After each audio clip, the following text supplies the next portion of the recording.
23절 말씀 함께 읽고 저희 계속 말씀 나누겠습니다.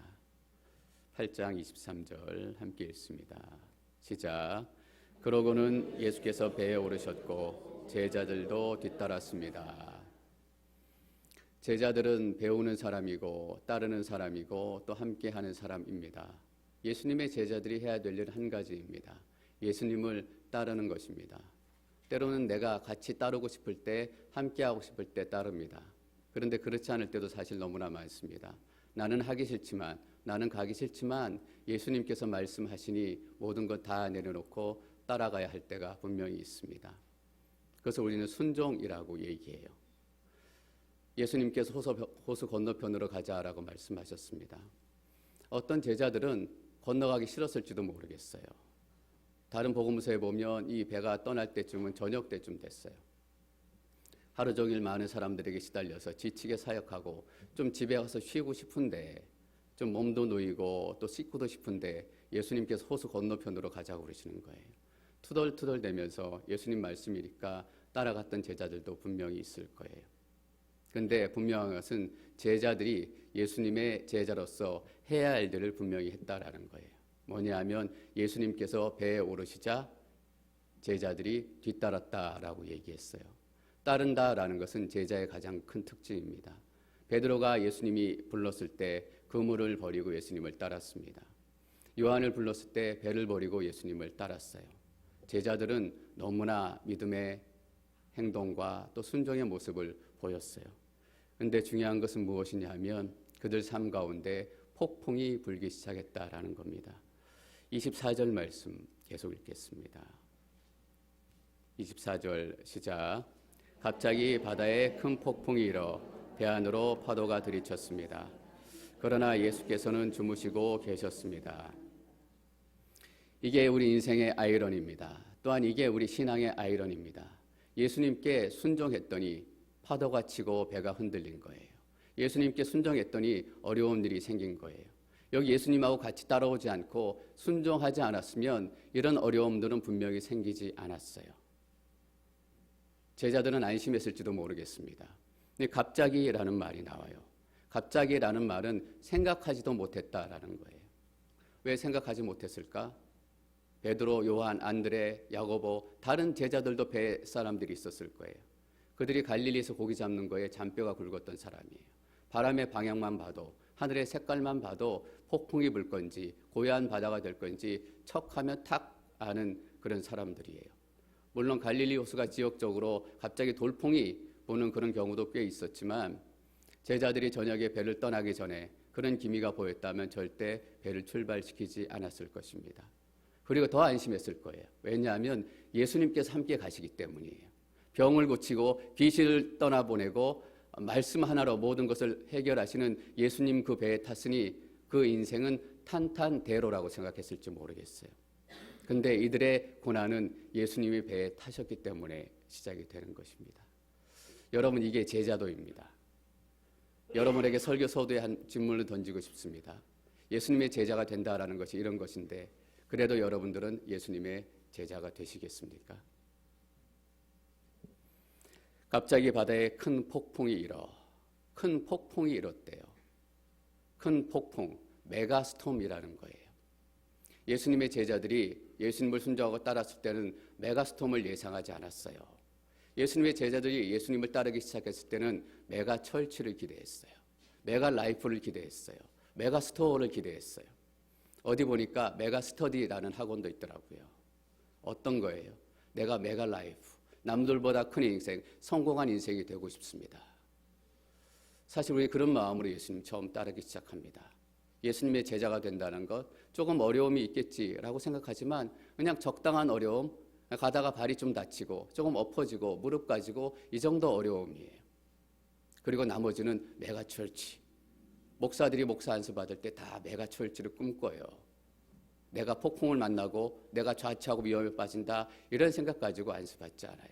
우리가 장사 시작할 때도 마찬가지잖아요. 딴 집은 다 망해도 내 가게만큼은 번창하리라 이런 마음 가지고 시작해요. 근데 갑자기 바다에 큰 폭풍이 일어 배 안으로 들이쳤습니다. 배 안으로 들이쳤다라는 것은 배를 다 덮었다라는 것입니다.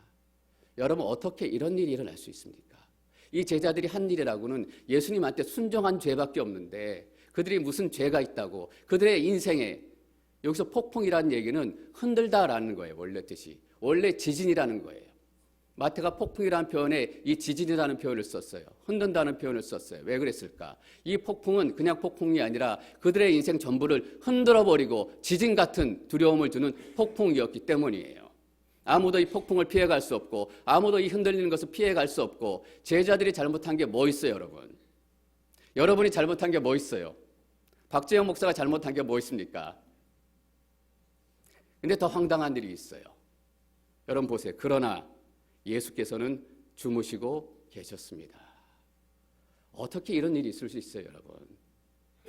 예수님이 하루 종일 사역하시느라고 정말 피곤하셔서 실신하실 정도로 쓰러지셨나 봐요. 잠이 드셨나 봐요. 그래도 그렇지.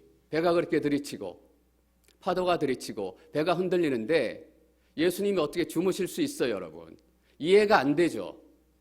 저는 아무리 예수님이 너무나 피곤했나 보다라고 이해하려고 해도 이해가 안 돼요.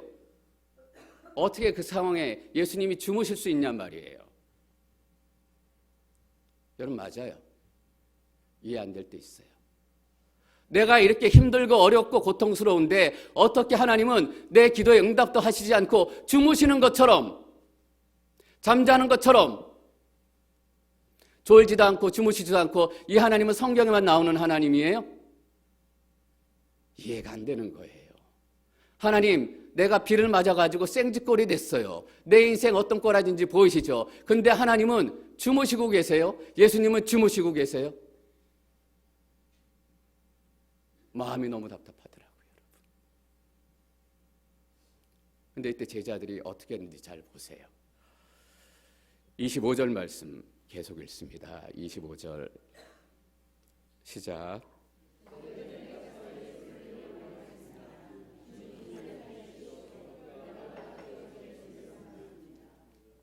제자들이 어떻게 했어요? 예수를 깨우며 말했대요. 여러분 하나님이 주무시는 것 같으세요? 그러면 하나님 깨우세요. 예수님이 주무시는 것 같으세요? 여러분 예수님 깨우세요. 하나님 주무시는 것 같으면 아예 주무시나 보다. 하나님 배려하지 마시고 예수님 피곤하신 것보다 완전히 떡실신이 되셨다. 아니고 깨우세요, 여러분. 깨워야 되는 거예요. 미국 선생님들하고 한국 선생님들하고 큰 차이가 있더라고요. 한국 선생님들은 학생이 들어와가지고 얘가 뭐 못하면 고주할 미주할 다 가르쳐줘요. 이거 읽고 이거 하고 이렇게 해라 라고 다 가르쳐줘요. 근데 제 딸아이도 와서 미국에 처음 와 공부하고 과정을 쭉 보니까 한국에서 아이들이 오면 처음에 영어를 못하잖아요. 그리고 막 헤매잖아요. 한국 선생님 같으면 당장 가서 가르쳐줄 텐데 미국 선생님은 바로 가서 안 가르쳐줘요. 애가 밉고 싫어서가 아니에요. 잘 모르는 한국 부모님들은 미국 선생님 너무 냉랭하다, 냉정하다 그렇게 얘기하세요. 그게 아니고 애가 자존심 상해할까 봐. 네가 그것도 모르냐? 라고 핀잔 두는 걸로 혹시나 얘가 상처받을까 봐 선생님 어떻게 해요? 기다려요. 언제? 깨우러 찾아올 때까지. 선생님 제가 이건 잘 모르겠어요. 찾아오면 아니나 다를까 기다렸다는 듯이 다 가르쳐 주는 거예요. 여러분 어떤 때는 말이에요. 예수님께서 하나님께서 우리가 기도하기 전에 우리가 얘기하기 전에 다 준비하시지만 또 어떤 때는 우리가 흔들어 깨울 때까지 기다리실 때가 있어요. 일어나세요. 일어나세요. 여러분 그런데 자는 사람 깨우는 게 쉬워요? 저희 박씨 집안이 박씨 계시면 죄송합니다. 저희 집안만 잠이 많아가지고 자는데 깨우잖아요. 엄청 신경질 내거든요. 사람 깨우는 거 쉽지 않아요. 도와달라고 얘기하는 거 쉽지 않아요. 이 본문 준비하다가 며칠 전에 생명의 삶 묵상 예외에 나와 있는 한 토막 글이 생각이 났어요. 미국 중부에 있는 한 목사님과 홈리스의 이야기더라고요. 그 목사님이 식사하러 가시는데 길거리에서 홈리스를 만났어요. 홈리스가 도와달라고 얘기하니까 목사님이 일부를 주시면서 이렇게 생활하신 지 얼마나 되셨어요? 또 어디에 계세요? 하니까 이렇게 생활한 지 8년 됐대, 홈리스로. 그리고 길 건너 저 스트릿에 자기가 주로 산대요. 그래서 목사님이 그 다음에 질문을 하셨어요. 이렇게 어렵게 생활하시는데 가장 힘든 일이 무엇입니까? 목사님이 어떤 답을 예상했었냐 하면 겨울에 너무 추워요. 먹을 게 없어요. 배고파요. 이렇게 대답할 줄 알았는데 그분이 주저함 없이 뭐라고 대답하냐 하면 남한테 도움을 구하는 거예요. 여러분, 우리는 홈리스, 거지들이 도와달라고 얘기하는 게 당연하고 편한 것처럼 생각할 때가 많아요. 근데 그분들도 가장 어려운 게 도와달라고 얘기하는 거예요. 여러분, 그런데 잠자고 있는 사람 깨워가지고 내 얘기도 듣지 않고 내 고통도 듣지 않고 그 하나님 깨워가지고 도와주십시오라고 얘기하는 게 쉬워요? 절대 쉽지 않아요. 나도 자존심이 있는데 내가 다른 건 다 남들의 잘난 거 없지만 내 의지 하나만큼은 내 힘으로 하겠다. 내 힘으로 이뤄보겠다. 이 내 의지 하나만큼은 내 수밖에 없는데 내가 무슨 기도도 듣지 않는 것 같고 나한테 관심도 없는 것 같은 하나님을 깨워가지고 여러분, 제자들이 예수님보다 잘하는 게 딱 하나 있어요. 뭔지 아세요? 예수님 병을 고치고 귀신을 쫓는데 제자들이 예수님보다 잘하는 게 딱 한 가지 뭐냐 하면 노젓는 거예요. 제자들은 어부니까. 다 어부는 아니었겠지만 한 반 정도는 어부였을 것 같아요. 내가 노젓는 것만큼은 예수님보다 잘해요. 제가 성도님들하고 뭐 하면 성도님 이렇게 얘기할 때 있어요. 목사님 가만 계세요. 이건 제가 더 잘 알아요. 근데 제자들이 폭풍을 만나가지고 예수님을 깨워요. 잔뼈가 굵은 어부들이 목수를 깨우는 거예요. 여러분, 그게 쉬워요? 어부의 자존심이 있는데, 우리의 인생에 자존심이 있는데 예수님을 깨우는 거예요. 여러분, 예수님이 우리의 기도를 듣지 않을 것 같고 하나님이 나와 함께 계시지 않은 것 같은 그런 참혹한 상황 속에서 하나님 앞에 무릎 꿇고 내 자존심 다 내려놓고 내 생각 다 내려놓고 앞에 가서 도움을 청하는 게 쉬울 것 같으세요? 아니에요. 여러분, 선포합니다. 여러분의 쓸데없는 자존심 다 떠나가기를 축원합니다. 여러분의 쓸데없는 의지 다 끊어지기를 축원합니다. 절대 나는 의지가 강한 사람이야. 이렇게 얘기하지 마세요. 여러분의 의지보다 더 강하신 분이 하나님이세요. 근데 제자들이 뭐라고 얘기하지 아세요? 그럴듯하게 얘기하지도 않아요. 오늘 주님 살려주십시오. 우리가 빠져 죽게 생겼습니다. 마태복음에는 조금 더 순화해서 표현을 했어요. 마가복음에는 어떻게 표현했는지 보실까요? 마가복음 4장 38절 말씀 함께 읽습니다. 시작. 계셨습니다. 제자들이 예수를 깨우며 말했습니다. 선생님, 저희가 빠져 죽게 됐는데 모른 척 하십니까? 저희가 빠져 죽게 됐는데 모른 척 하십니까? 이전 번역에는 어떻게 했냐면 제자들이 예수를 깨우며 선생님, 우리가 죽게 되었는데 아무렇지도 않습니까? You don't care? 우리가 왜 폭풍 가운데 들어왔는데 내가 그냥 집에 가자 그랬잖아요. 그런데 굳이 끌고 와가지고 건너가자 그래서 안 그랬으면 나 괜찮았다고요. 내가 죄가 있다면 예수님께 순종한 죄밖에 없어요. 그런데 예수님은 주무시고 계셔요? 아무리 피곤해도 그렇지. 내가 죽든 말든 상관하지 않으세요? 제자들이 죽을 것 같으니까 이판사판인 거예요. 여러분, 하나님 앞에 이판사판으로 서보셨어요? 진짜 죽게 되지 않았으면 보세요. 우리가 빠져 죽게 생겼습니다. 여러분, 이 어부들이 바다에서 빠져 죽게 생겼습니다 라고 얘기하는 건 진짜 빠져 죽는 거예요. 우리 같은 엄살 아니에요. 아이고 허리가 아파 죽겠다 매느라. 이 엄살 아니고 죄송합니다. 이 엄살 아니고 진짜 죽게 된 거예요. 의사가 당신은 불치병입니다. 당신은 3개월밖에 살지 못합니다 라고 얘기하는 건 당신이 3개월밖에 살지 못한다라는 얘기예요. 그때 우리는 이판사판돼요. 안 그랬으면 제자들은 내가 그래도 갈릴리 특등 어부인데 1등 항해사인데 우리가 빠져 죽게 됐습니다. 제자들은 다 버리고 예수님 깨우러 간 거예요. 여러분, 혹시 여러분 삶 가운데 하나님이 잠들어 있다 생각되지 않으세요? 그렇다면 기다리지 마세요. 하나님께서 여러분들이 와서 깨우기를 기다리고 계신 거예요.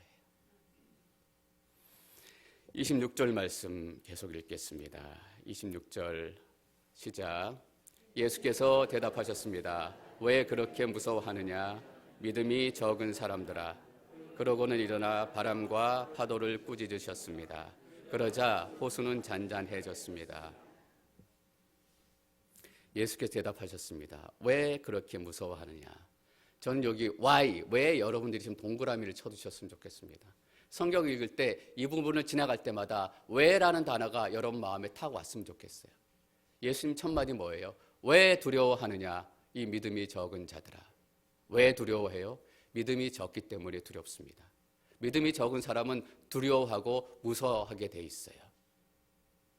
우리가 늘 두려워하고 무서워해요. 왜냐하면 믿음이 적기 때문입니다. 근데 여러분, 마태복음에는 믿음이 적은 사람들아 라고 묻습니다. 근데 마가복음에는 믿음이 없는 사람들아 라고 얘기해요. 누가복음에는 너희들의 믿음이 어디 있느냐라는 거예요. 그래서 일부 학자들 사이에 조금 논쟁이 있어요.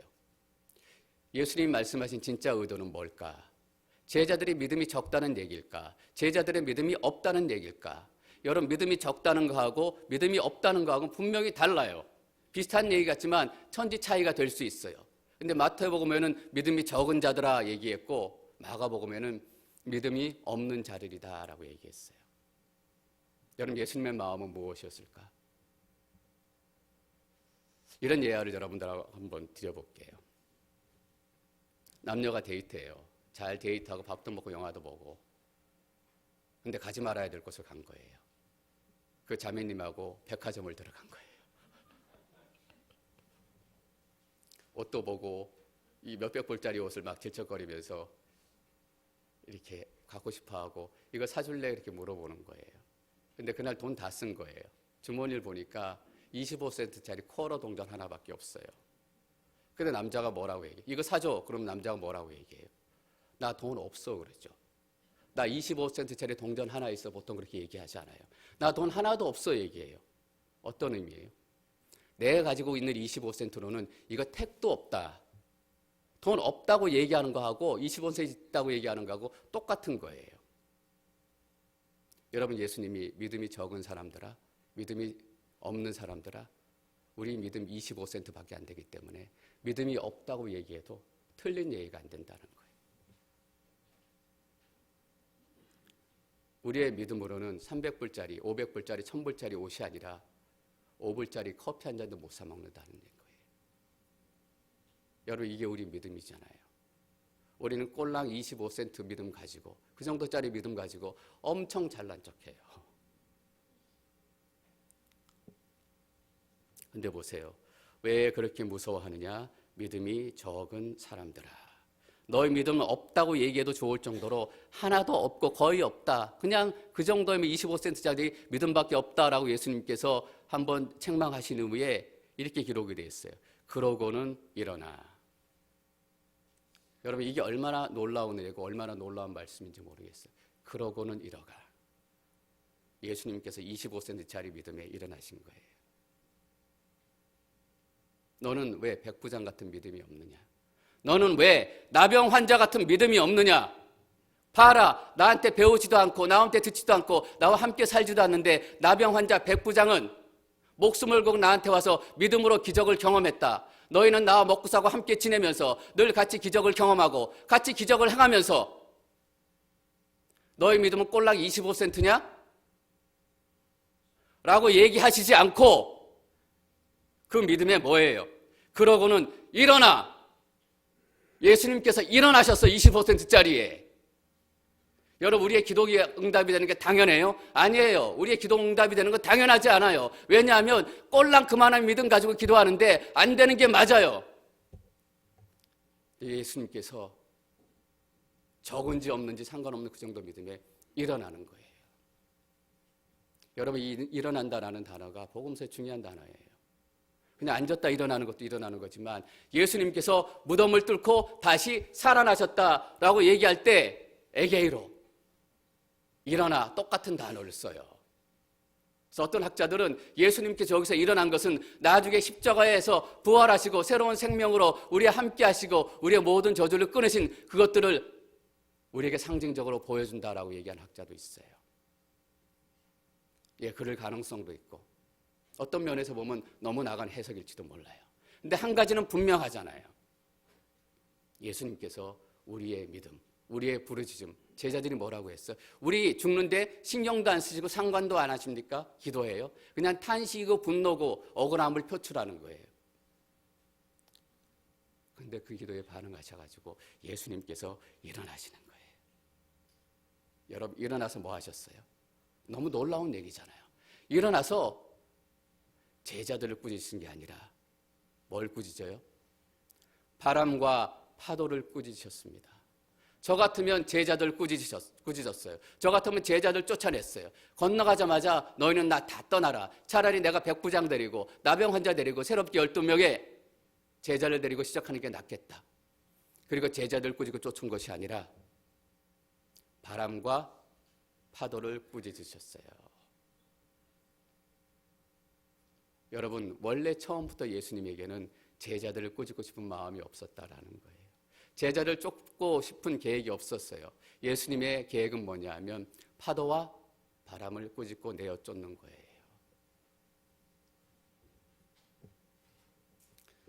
우리 인생에 많은 어려움이 있습니다.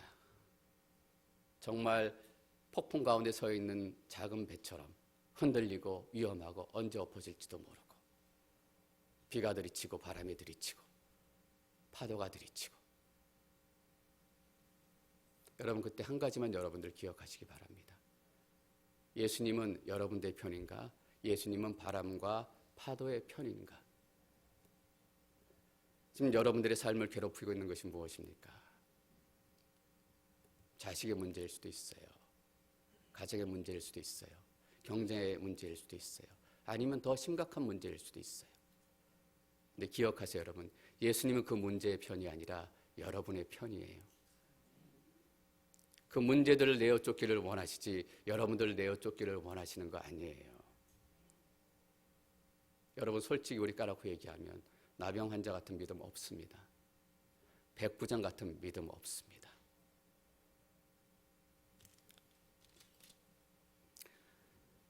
그러고는 일어나 바람과 파도를 꾸짖으셨습니다. 그러자 어떻게 됐습니까? 호수는 아주 잔잔해졌습니다. 여러분 제자들이 예수님을 깨울 때 어떤 생각을 하고 깨웠는지 모르겠습니다. 이판사판이다. 예수님한테 여기는 한번 하고 죽자.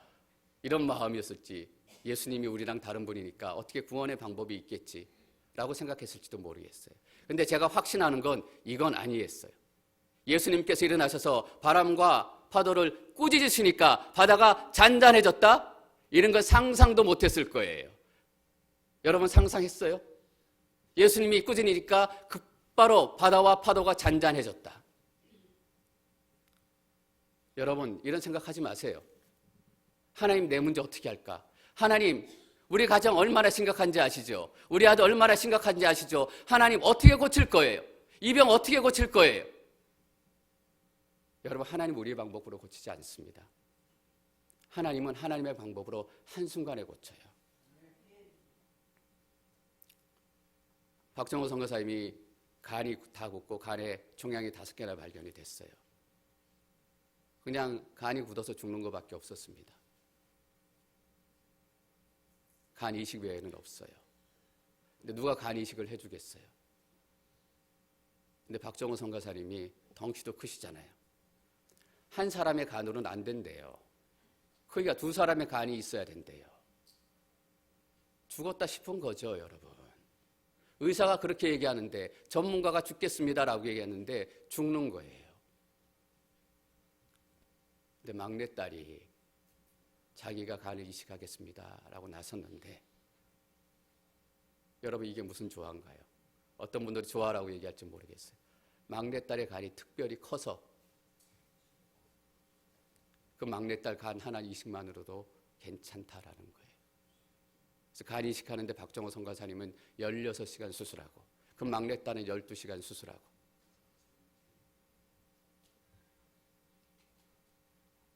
어떻게 하지? 어떻게 하지? 여러분 이렇게 얘기하지 마세요. 어떻게 하는 건 하나님께 하실 일이에요. 우리가 해야 될 일은 뭐냐면 하나님 흔들어 깨우는 거예요. 그러면 호수가 잔잔해질 줄 믿습니다. 27절 말씀 계속 읽습니다. 27절 시작.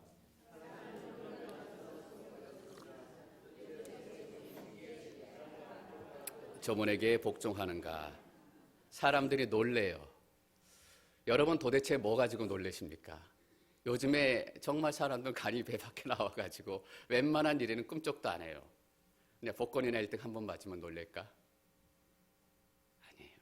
전쟁이 난다 그래도 놀라지 않고, 핵폭탄이 터진다 그래도 놀라지 않고, 놀라지 않아요. 되어 있는 사람들 보세요. 사람들은 놀라며. 이게 예수님 만난 사람들의 삶이에요, 여러분. 예수님 만난 사람들은 놀란 사람이에요. 어떻게 이런 일이 일어날 수 있지? 어떻게 내 삶 가운데 이런 일이 일어날 수 있지? 매일 놀래요. 제자들이 여러분 뭐라고 생각했겠어요? 왜 여기에 폭풍을 잠재우는 기적을 마태가 배치했다라고 생각했어요?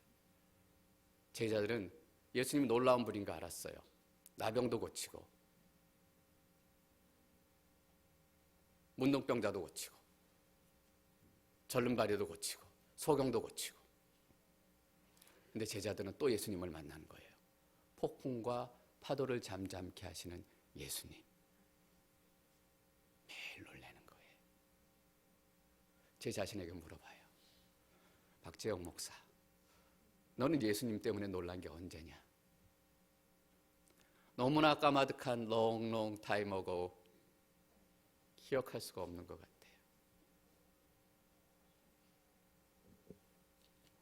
여러분 27절 보세요. 사람들은 놀라며. 앞에는 제자들이라고 얘기했다가 27절에는 사람들은 놀라며. 사람이라는 표현을 바꿔요. 왜냐?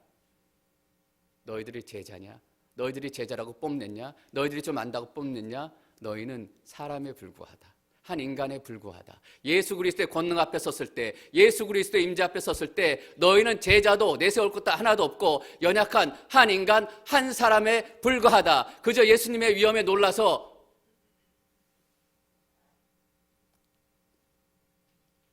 이게 진짜 제자예요, 여러분. 하나님 앞에서 제발 잘난 척 좀 하지 마세요. 저 앞에서는 잘난 척 하셔도 괜찮아요. 우리는 하나님 앞에 서면 한 사람에 불과한 거예요. 사람들이 놀라며 속은 수군거렸습니다. 도대체 저분이 누구시기에 바람과 파도까지 저분에게 복종하는가? 오늘 짧은 본문이지만 영국으로 만들면 두 번의 클라이막스가 있습니다. 첫 번째 클라이막스는 어디냐 하면 예수님께서 제자들이 흔들어 깨우니까 그 비바람을 뚫고 일어나시는 그 장면이에요. 예수님께서 일어나실 때 영국으로 만들고 영어로 만들면 그냥 일어나시는 거로 꾸몄겠어요? 아니에요. 예수님이 일어나실 때 음악이 장음악이 꽝 나오고 구름이 쫙 깔리고 뒤에 빛이 번쩍거리고 그렇게 예수님께서 쫙 하고 일어나실 거예요. 왜냐하면 예수님이 일어나시는 장면이 클라이막스이기 때문이에요. 또 하나의 클라이막스가 어디냐 하면 바로 여기에요. 도대체 저분이 누구시기에 바람과 파도까지 저분께 복종하는가? 사람들이 자기의 마음을 열어서 저분이 도대체 누구시기에? 라고 묻는 장면이 이 영국의 두 번째 하이라이트, 두 번째 클라이막스예요. 여러분의 인생의 클라이막스는 어디예요? 복권 맞았을 때? 손님이 딴 날보다 더 많이 찾아왔을 때? 아니에요, 여러분. 성경이 우리에게 얘기하는 우리 인생의 클라이막스는 우리가 예수님을 만나서 놀라서 떨면서 도대체 저분이 누구시기에? 라고 고백하는 그 순간이 우리 인생의 진짜 클라이막스예요. 우리는 무엇을 쫓아 살고 있습니까? 우리 인생의 클라이막스를 향해서 달려가요. 여러분 이 말씀에 비추어 생각해 보세요. 내가 달리고 있는 그 산이 정말 이 산 맞는지, 도대체 저분이 누구시기에? 저 사람이 이름 묻는 거 아니잖아요. 저 사람이 어디 출신이냐 묻는 거 아니에요. 저 사람이 얼마큼 배웠냐라는 묻는 것도 아닙니다. 저 사람의 통장에 얼마나 많은 돈이 있고 얼마나 유명한 사람이냐 묻는 질문 아닙니다. 저분이 도대체 누구시기에? 원래 원문의 의미는 뭐냐면 어떤 종류의 사람이시길래라는 거예요. 쉽게 얘기하면 사람이냐 하나님이냐 이런 질문이에요. 우리하고는 급이 다른 분이시구나. 저분은 누구시길래? 저분은 그리스도이시고 저분은 메시아시고 저분은 하나님의 아들이시다 라는 고백을 준비하는 질문이에요. 도대체 저분이 누구시기에 바람과 파도까지 저분께 복종하는가? 전 여러분 인생의 이 놀라운 클라이막스가 조만간, 아니 바로 이 시간 임하기를 축원합니다. 여러분 가고 있는 산이 어느 산인가 잘 보십시오. 정말 이 산 맞는가? 세상이 만들어 온 클라이막스를 쫓아가는 것이 아니라 정말 하나님께서 말씀을 통해서 우리에게 원하시는, 도대체 저분이 누구시기에 바람과 파도까지 저분께 복종하는가? 이 놀라운 축복과 고백과 퀘스천이 여러분 삶 가운데 멈추지 않으시기를 축원합니다.